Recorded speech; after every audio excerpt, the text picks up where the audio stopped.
The Suns have been eliminated from the NBA Cup, but they do win tonight over the San Antonio Spurs, 104-93. Was a great win, was a great defensive effort, but it wasn't enough to get into the NBA Cup as the Dallas Mavericks did hold on to win against the Grizzlies. We got Gavin tonight. Are you upset a little bit about them not making the Cup, or can you care less? Yeah, I personally couldn't really care less. As Suns fans, there's only one cup we want to win, and it's at the end of the year, not halfway through or a quarter of the way through the season. And fact is that if you want to go through to the next round, I think EJ said it on the broadcast, you want to go through the next round, it's simple. You only play sort of 4 games. You got to win them all. That's the only way to do it. It is the only way to do it. And I did hear that LeBron James can care less about it. They were eliminated too, but they did win last year. And it seemed like not this season. Last year he loved it. Yeah, last year. Last season it was the everything. Champagne and all that, the goggles, and I'll never forget that. And they rose that banner and they were proud of it. But this year they're just like, it doesn't matter. It doesn't matter to me. Jamsters, doesn't matter to you because I'm just happy the Suns won tonight. We will get into Kevin Durant news of him not coming back in the second half. Also, Bradley Beal coming back. One comes back, the other one will leave. That's the way the season's going to go. Before we start the pod, though, Gavin, looks like you're already drinking a beer. What are you drinking? Is that water? Just opened my first beer. It's really hot here today, so and it's been a long week, so it was time for a beer. Yeah, it's been a long week. I am a little tired too, but we'll get through this one. I'm actually very excited to talk Suns tonight. I know we had the injury news, but it was a good outing by the Suns. They held it together for most of the game against the Spurs team that's actually, keeping their head above water there in the West, especially when Wembanyama playing all-star elite basketball this season. But let's start the pod. A lot to talk about.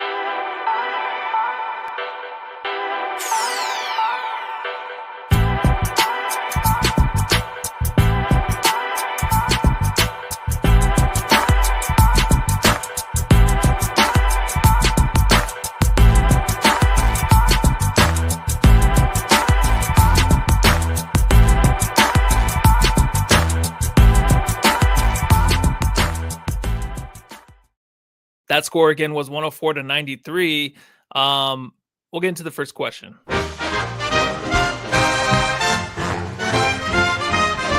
Matthew, I've got to ask. John is out watching. I think he's at a Billy Ray Cyrus concert. So we have Gavin from the Aussie Suns Fans podcast. I did say that right this time. He is filling in, and we did talk about the NBA Cup. Just wanted to bring that up again. So the NBA Cup, we're moving forward. We will not be in it. And is this something that you think that will ever change to make it a little bit more interesting? Because right now what you get, and it's nice for the rookies to get $500,000, $500,000 in their pocket if they were to win. But is there something maybe in your mind that might just make this a little bit more juicier going forward? Maybe something that, more enticing for us to be like, oh, damn, we lost tonight. I mean, we won, but we didn't get in, right? We're a little bit more upset than we just don't care tonight. Anything you can think of, you think?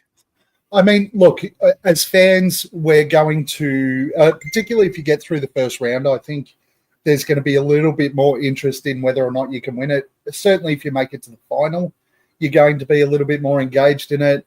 For the players, same thing. If there's the ability to get those guys at the bottom of the roster an extra $500,000, they're probably going to step up and try and do it. It's to me, it's a nice novelty. I didn't hate it last year. I haven't hated it this year. I love the fact that these sides are playing out to the final buzzer rather than holding it up for the last 25 seconds of a game or whatever the case is. I just think every season it's going to be a nice novelty. I don't think they need to play with it at all. Just let it go.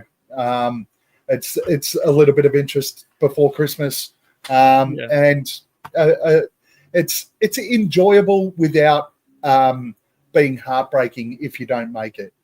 Like you get over it if you don't make it. Yeah, it's like a slice of pie. Just something simple, something that tastes good. If you don't have a slice, it's okay. Like I don't think anyone's dying for a slice of pie. But in the chat, Michael Evans, $2. Thank you very much. Donated to the super chat. Don't give a SSS about the cupcake award, lol. So calling it the cupcake award with a K. I definitely do agree. We'll move forward. We'll have 2 games that will be against, I guess, randomized generator, where last time when they actually, I think it was the Pelicans they played again. Was it last year where they played the Pelicans at home? And that night there was a concert going on. I think it was, I forget who it was at Bank One Ballpark or Chase Field, excuse me. Was that the Billy Joel one? The Billy Joel one, yeah. And it was impossible to get into. And John actually went to it as a fan. He couldn't even find parking. So hopefully it's not the same situation this year. But, you know, moving forward, Suns a great outing. You know, the one big thing, like Eddie Yee says right here in the chat, I really hope KD is okay. So tonight, KD, he did twist the ankle. It seems like a sprained ankle. So we'll go ahead and start talking about this dude and just see if you have any thoughts on it. Who the heck are you? I'm Kevin Durant. You know who I am. Y'all know who I am. Did anybody see a sniper? Did anybody see anything? I'm one of the best players to ever play the game. It's been an amazing year so far for KD once he's been in the lineup, right? Believe the Suns are 10-1 with him. Correct me, Jamsters, if I am wrong. Gavin, if that's wrong too, it might be 9-1.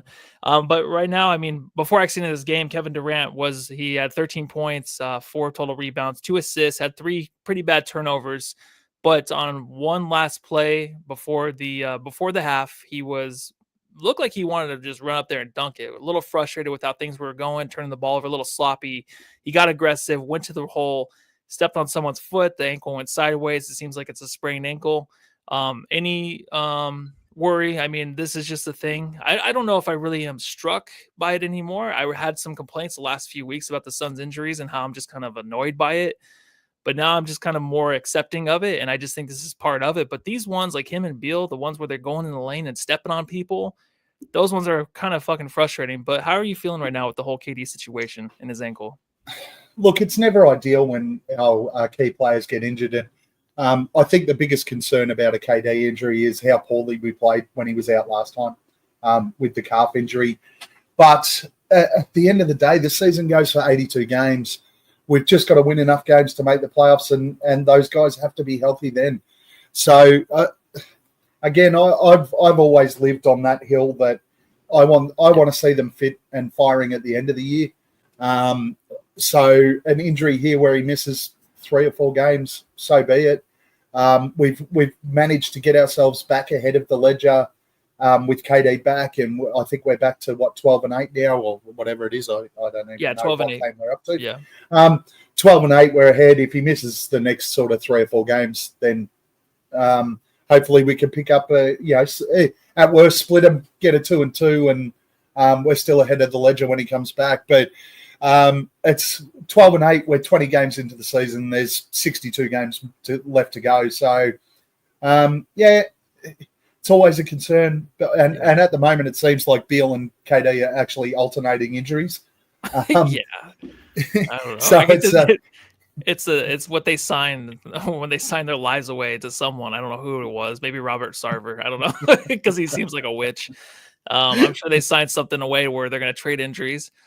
But that's how it's going right now. I know there is one thing right here in the chat. Suns Fever 83.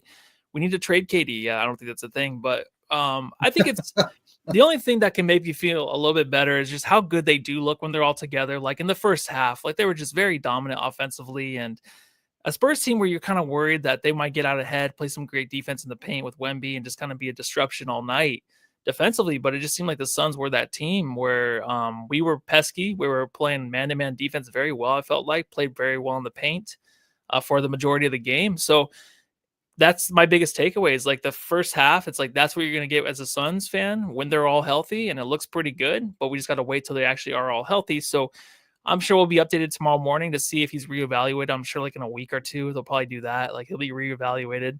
Nurk currently is being reevaluated in a week. So he is definitely a guy that, I'm not too worried when he's missing, just because we have a dude that's really filling his shoes. A couple of guys, actually. But let's talk about the first one. Oh. You know what I'm talking about. Oh, so. Iguodaro. It went from Ryan Dunn being the superstar as a rookie. Now it's Oso Iguodaro, which no one can get enough of him. He is feeling like Beatlemania right now in any restaurant I'm sure he's walking into in Phoenix, because he's playing phenomenal. I think his play with Kevin Durant, man, like it's the pick and rolls he was doing with him, that kind of shit. Like that's the stuff I love to see. and him trusting Oso with some crazy passes in the paint. That was in the first half. I mean, when Oso came back out in the second half, he didn't have his pick and roll partner anymore. But Oso looked good out there, man. He was kind of with Wemby. He was kind of just surprising him with that little jump shot, the little floater that he does have. He made a couple of them next to Wemby.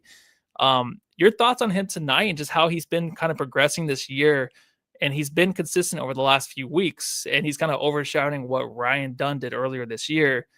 It's coming at the right time, right? With the Nurk injury, Plumlee's been great. I love Plumlee as a backup, but they're him starting tonight. Were you excited for that? And you just kind of have Nurk in the back of your mind, like, I don't really care. Like, how are you feeling with the whole center rotation right now?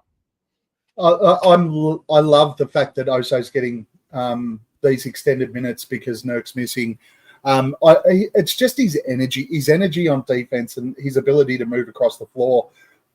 When you look at Nurk and Plumlee, they're very, very similar in the way that they move around the floor. They don't have the mobility that Oso does. And what I find is that when Oso and Ryan are on the floor together, our ability to stretch that defense and have a little bit more energy on the defensive end, it stands out to me. And it becomes a little bit more restrictive with a Nurk or a Plumlee on the floor. So I thought Coach Bud made the right call tonight by starting Oso on the floor to it was, and I think you mentioned it there before. Tonight we started that 5 to match up to Wemby. And I think that was really, really smart, where the energy on the floor defensively was much higher. And we saw that Wemby didn't score until after halftime, and he was restricted to sort of 12 points for the game or something. Had no real impact on the contest. We covered the shot on the outside. The team stretch. Royce did a great job on him after halftime, after KD did a great job in the first half. But what that allowed Oso to do was roam around and just really get in the way of the Spurs offense, all over the floor, really. And then Plumlee came in and finished it off in the last quarter. So it's exciting to see Oso out there. He's going to have up games. He's going to have down games. He's a rookie. But just seeing that additional energy and that additional bounce on both ends of the floor, really, when Oso's out there is really exciting for Suns fans, I think. I'm really looking forward to seeing how he develops over the course of the remainder of the year. Yeah, me too. That was the most exciting thing, I think, a few weeks ago, where you kind of just picked up on like what Seth Logan Hopkins is saying right here, static Oso moves, cuts. So that was the one thing I really noticed, where he just always, and it's the same thing I keep saying every pod, he just knows what to do in the paint. He makes the correct move. He had like one bad pass tonight, but I feel like he's always in the right spot for the Suns team in the paint. Also just making sure that his shot, he's not just throwing it up there like crazy. Like, he's actually, the ones he's missing, they still look good, right? He's not going to make all those floaters, but he's not just forcing it, right? He kind of feels the game as it progresses. And the more and more minutes he's going to get, the more confident he's going to be. But his play with Kevin Durant, like a guy like Kevin Durant, like I was just thinking about Oso, and he's jogging back after getting an assist from Kevin Durant, just like, damn, KD just is trusting me in the first half to get this game going. Like, that's crazy. Like, I think that this guy just, I think KD loved like Eubanks in the beginning of last year, and then he just was so frustrated with him. KD wants to trust these big guys, right? And then he just did it tonight with Oso. I'm sure that just sparked even more of a confidence in him. But the 18 offensive rebounds that the Suns did give up tonight, that is pretty showing. I know it was just 46 paint points by the San Antonio Spurs to the 40 for the Suns. But I think that the Suns right now, obviously with the injury to Nurk, team rebounding is going to have to be a thing. The way they play defense in the fourth, it's going to have to be a thing where they're consistent and they can just be reliable in those areas, and then everything else will come. Because with the injury to Nurk, I know that a lot of us don't care if he's hurt, you know what I mean? Because it's just been such a weird year from him, and we just love Oso right now. We love what we're getting from Plumlee, but we still have to have Nurk, I feel like, at times where we can't just, I don't feel like, even though I did say we're not going to win a championship just based off of Nurk's play, if he's good, it's fine. We still, I feel like, need him in this lineup. Do you agree with that? Like, I feel like we Absolutely. Still do. It's one of those things where it's like when he comes back, it might be painful if Oso's still starting, that he comes back and he's going to start in place of Oso. But I feel like we still need to have that done. I'm not for it, obviously, but I feel like we still need that. Are you okay with Nurk coming back and starting? I know it's just one game with Oso, but I just think that Oso has taken the next step and he can maybe be that guy. But how are you feeling with Nurk coming back and taking that starting spot? Yeah, no, I'm all for Nurk being the one that comes back and starts. I think Oso coming off the bench is probably the best result for him at this stage. Getting the opportunity to start tonight, great. The likelihood is in our next game that he doesn't start and Plumlee does. I think it'll all come down to what that matchup looks like, and I just don't want to see us burn Oso out in the first half of the season by throwing him in there as that starting centre. He'll get beat up a little bit. There's no doubt that opposition bigs will go at him. We don't want Oso starting against Jokic. That's a Plumlee versus or Nurkic matchup. It's not an Oso matchup. So and Seth said it in the chat again. I think it's just matchup based at the moment. But fact is, when Nurk's back, Nurk starts, and I'm okay with that. Yeah, but there was something a little telling in the last few games when you had KD out there with Oso playing the 5 and 4. They just seemed like this team was kind of like they were thriving in those situations. So the fact that he started tonight, I know it's matchup based, but I don't know. There's something there. So we'll see how the season progresses and how Bud kind of plays that. But with the injury to Nurk, I'm sure we're going to see more of it right now. So yeah, injuries all over the place, but we did have the return of Bradley Beal. And she said, you're not the only one, but you're the best, Bradley. Boom, boom. I mean, Bradley Beal, he didn't really turn it on until the fourth quarter, getting 6 of his 10 points. He really struggled in the first half. I think just him kind of, just being careful out there. There was one instance tonight in the fourth quarter, him trying to go for like an offensive board, kind of outstretched, came down. His hands were on the floor. I'm like, damn it. Like he's just kind of sitting there in position, just making sure everything's okay. He was all right, but he struggled at times, but he was handling the ball a lot in the fourth, trying to get this team, just to a victory. He looked better in the fourth. But him coming back and stuff, I think that, the next game's Thursday. I'm sure he'll play that game, but if it's a back-to-back situation, he probably would sit. But how are you feeling now that we don't have probably Kevin Durant maybe next game? Are you feeling against the Pelicans? I'm sure they can win, but do you trust what we have in Beal and Booker going forward if KD does miss a few games? Yeah, look, I think so. They just have to not get sucked into what happened when KD was out last time, which was that defensive energy dropped off. I don't think Oso and Ryan played a lot of. Oso definitely didn't play a lot of time when KD was out last time. So I think that's certainly going to change over the next while. Has to without Nurk as well. For me, the biggest downfall of the KD injury last time was the lack of energy on the defensive end. And defense generates offense, in my opinion, and it really showed out last time. But look, I'm with you. I think Bradley Beal spent the first half just feeling out the game, just seeing how that ankle was holding up, how it was happening.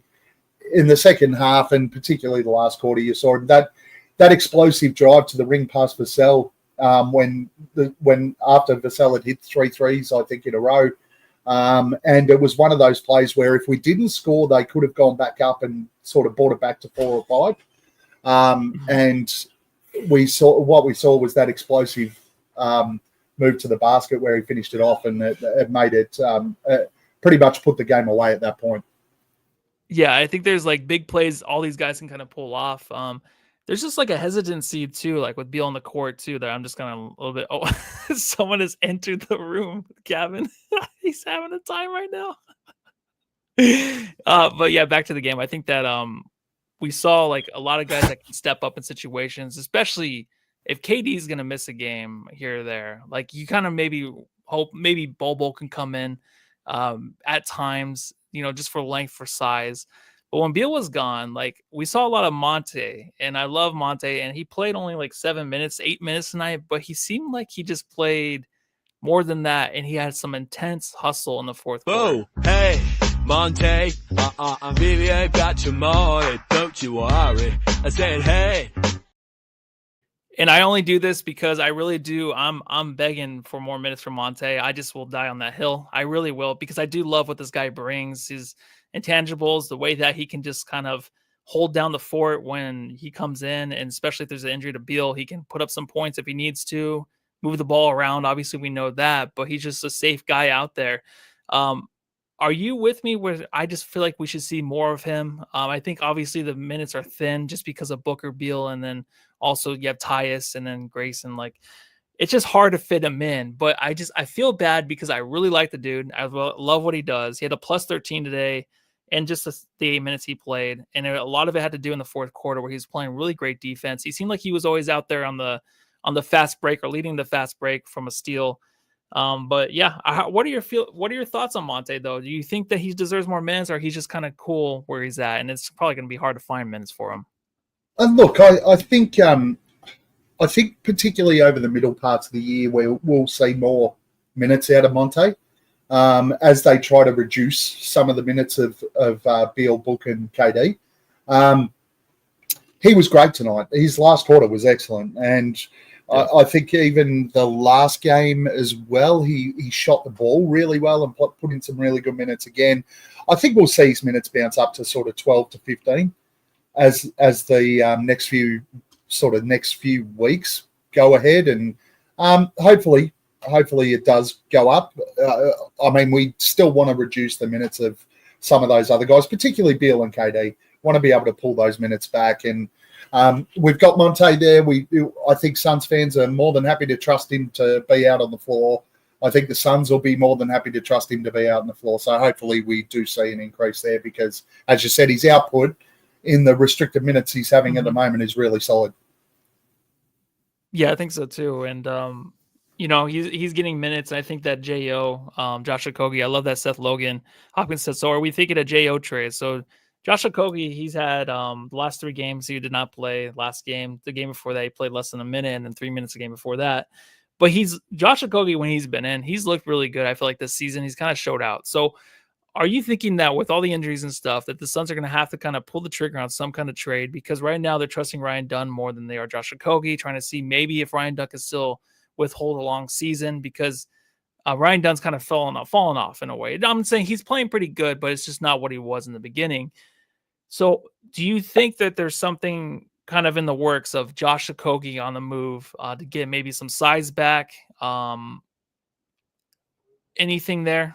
I mean, he's there. His contract's nice enough for a trade. It was something that we had slated for our last show, which didn't go ahead because we had kids' birthdays and December's crazy. I'm going to make a statement here, Matthew, just for everyone out there. I don't think the Suns will make a trade to what we've currently got. Okay. I think that they're happy with what we've got, unless there's a drastic change before. And I mean, look, we've got until what, February until trade deadline. So there's every chance that there's massive changes that happen between now and February. I think the Suns are pretty happy with what they've got. No, I don't think we'll see much of a change, which means Josh is really on the roster to cover for injuries or missed games from Grayson, Royce, potentially some minutes if KD's out. And if Ryan Dunn misses time, Josh Okogie now, and we've seen how good he is. His hustle is there, and that's what we get out of Josh Okogie. But he's basically at the end of the bench now as depth coverage for what we've got moving forward. I just think the Suns are more than happy to go with that Nurk thing. They're happy with the backups in Plumlee and Oso. Yeah, his contract is tradable. Yeah. I just don't think it's going to happen. Yeah, I think so too. And the whole Jonas Valanciunas thing is kind of enticing in a way, just because with Nurk maybe not being, I don't know if he's not the best fit anymore, but I kind of agree. I think that we kind of just stick with what we have. I think it's kind of painful, kind of as the injuries keep piling up where we can't see these guys consistently, and just kind of maybe like, oh, I just want something new, something just to make it a little bit more exciting. Because right now it's like we get the team together and then there's the injuries. So I think like bringing in a new face, maybe like, oh, this would be cool. Let's see if this will work. Maybe that's the only reason people want someone new, because I don't think that we really need anybody. I mean, it's just really up to these guys to figure it out, the big three. So that's what I think. I think and not only that, the Valanciunas thing. Valanciunas is just another Nurkic. right? People keep bringing up the whole Valanciunas thing. He's pretty much the same player, guys. He's the same player as Nurkic last year. He's a bit bigger, potentially a bit stronger than Nurk, but he's the same player, exactly the same player. I think so too. I don't want that trade at all. I think that's just a new face. Like, we kind of get frustrated with everything that's going on here in Phoenix, even though we are 12-8. I think we're 13. I don't know, 12-8, whatever. I'm not gonna look because my internet's going really slow. But anyways, let's talk about this dude. Sha la la la la la la.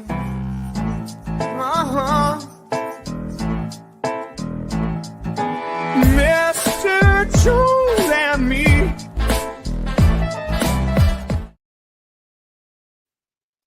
Creepy dude. Every time I watch that, I'm like, that guy's creepy. All right, so Tyus Jones, obviously with the injuries to Kevin Durant, Tyus Jones has been the perfect guy really to come in and fill in any kind of spot that we need him. If it's Beal, if it's Kevin Durant, just a shooting, moving the ball, facilitating. But obviously tonight, really good night.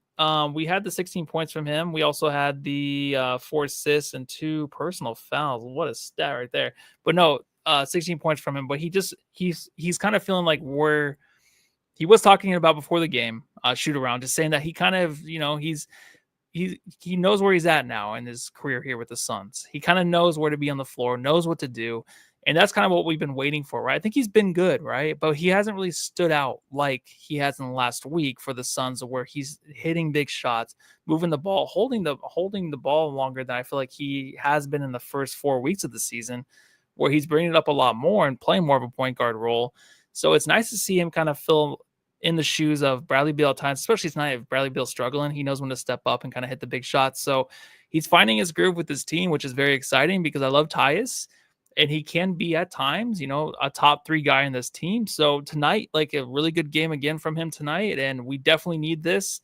If we didn't have Tyus, I feel like a lot of these games would be L's. Do you feel the same as I do? Yeah, absolutely. He's outside of Book, Tyus Jones has become my favorite player on the Suns. He's just so reliable. He's leading the league in that assist to turnover ratio again.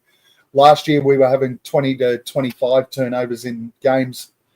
This year we're having 12 to 15. So he's been able to, just by having his hands on the ball, the amount of times he does, he's reducing our turnovers by sort of 10 to 12 a game.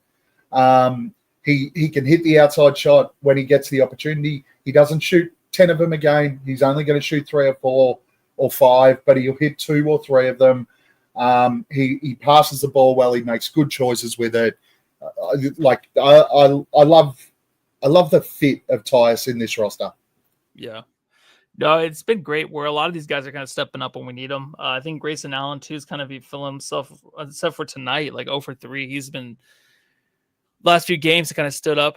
He had a few good games in a row, but then also this last game and then the week prior, like, he's been really struggling. The one game he did show up was the game he started. So I talked about it. We talked about it last pod, and it's a thing I'm going to keep talking about. I know there's probably people that are like, it's not going to happen. Bradley Beal will not be on the bench. But for me, I just feel like it might be better for the team. I don't know how you feel on this, but I just feel like it'd be nice to have Grayson Allen starting the lineup if Kevin Durant's healthy, of course. I just feel like he's a better player coming off or starting rather than coming off the bench. So it's not going to happen, but what do you think? I just got to ask you your thoughts on it. I don't think I'm going to yell at you for the suggestion, but I'm firmly in the camp that I don't believe it'll happen. I know. I'm not sure it's for the best of the team for it to happen either, but I'm also not going to sit here and say that it wouldn't be.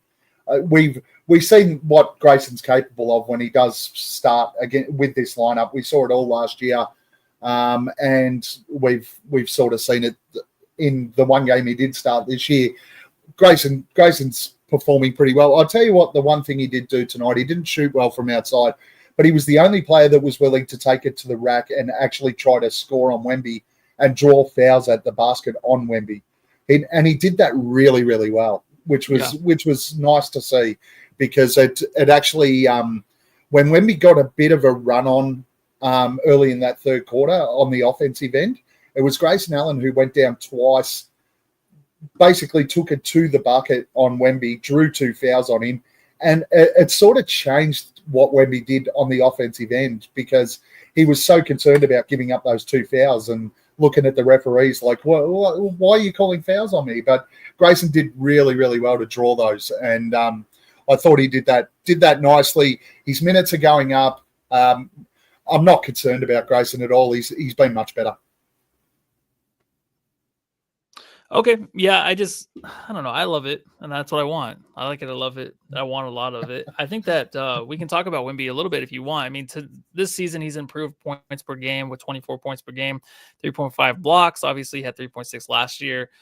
Rebounds around 10. So do you feel like he's kind of getting to the point where he's going to be, I mean, obviously he probably has a chance maybe to be an all-star this year with the Spurs having a better record. Of course, when you got Chris Paul, you're going to be a winning team. I think they're now 1 game over. I think they're 11-10 now. They think they're 11-9. Something like that, but they're like 0-9 against teams that are 500, I believe, in the NBA. I mean, the record looks better. Yeah. So do you think this is an actual season where he can make the All-Star game? I think he can just based off fan votes. He has the stats, obviously, right? Yeah, I think just off fan votes alone, Wemby can make it. So. He got a lot of fan votes last year. I think he's only going to get more this year because when you look at the highlights for the NBA, it's guys like Wemby that are on there all the time. It's guys like Ja Morant. It's guys like LeBron. There's a reason these guys get voted by fans around the world. And that Luka, the same thing.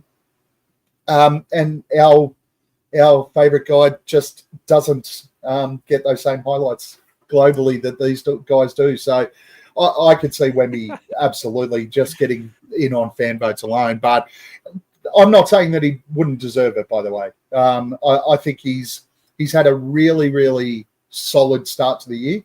He's been ultra impressive. The Spurs being one, I just looked, you're right, 1 game over 500. He's been really good. Chris Paul's helped him out a lot going over there. It was just great because after he basically pantsed us 3 out of 4 games last year, we were able to lock him down today, and he had 0 impact. So that was fun. Yeah, you think he was just a little lazy in the first half, and then the second half, like Chris Paul's on his team. He's like, what the fuck are you doing, dude? Get your ass down there. And he got 11 straight points. He's unstoppable. The reverse dunk where he doesn't even turn around and gets fouled by Book. You were talking about our favorite player doesn't get the right pub, right? Devin Booker, is that what you're talking about? Yeah. Book doesn't get the global highlights from the NBA.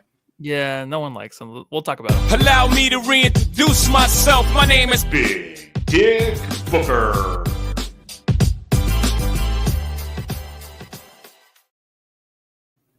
Devin Booker. I tell you what, man, 29 points. He had 9 rebounds and he had 5 assists tonight. I thought he had 6, but it says 5. Okay.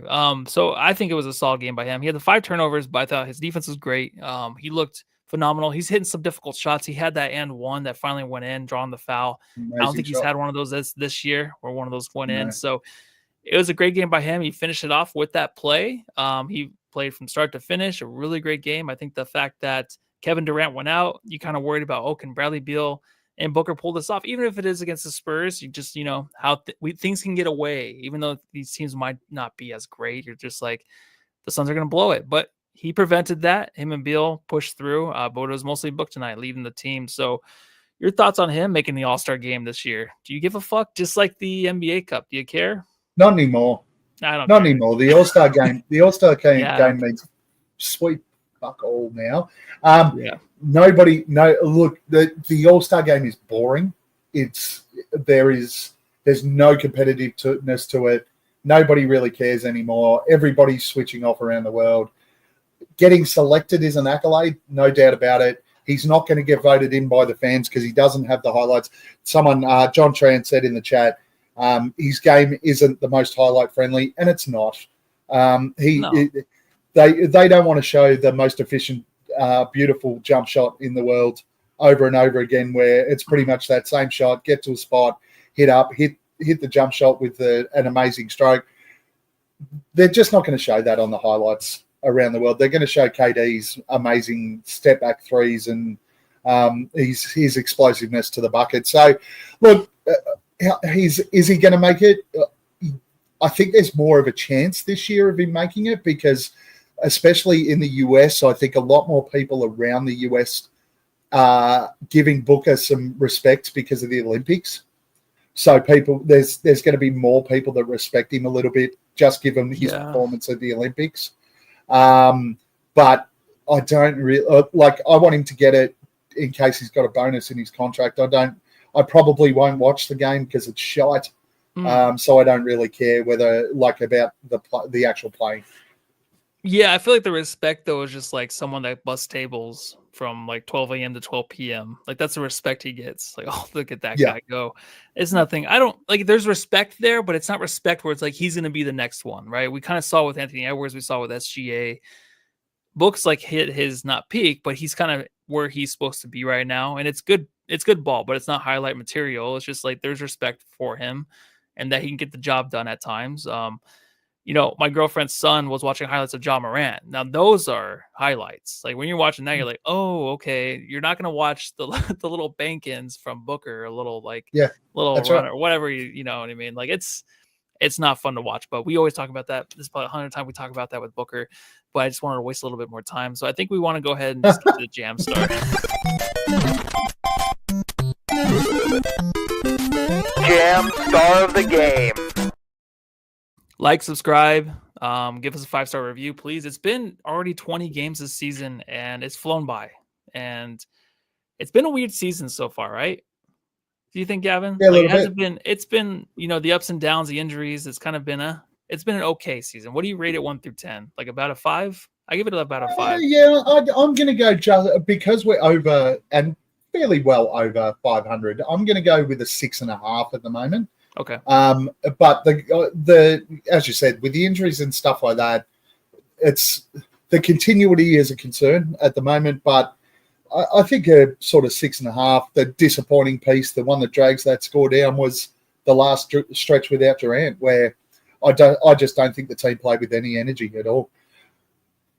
Yeah, I don't think so either. But it was kind of nice of the post game where he said that. I don't know. He's getting better at the post game. He's not being as critical, I feel like. But so jam starts tonight. I think I'm gonna give it to Devin Booker for sure. I think I kind of skipped over him the last few times. I gave it to like Tyus. I gave it to Nurk one time over him. So tonight I'm gonna give it to Booker. 29 points. He showed up big in the end. Who do you give it to?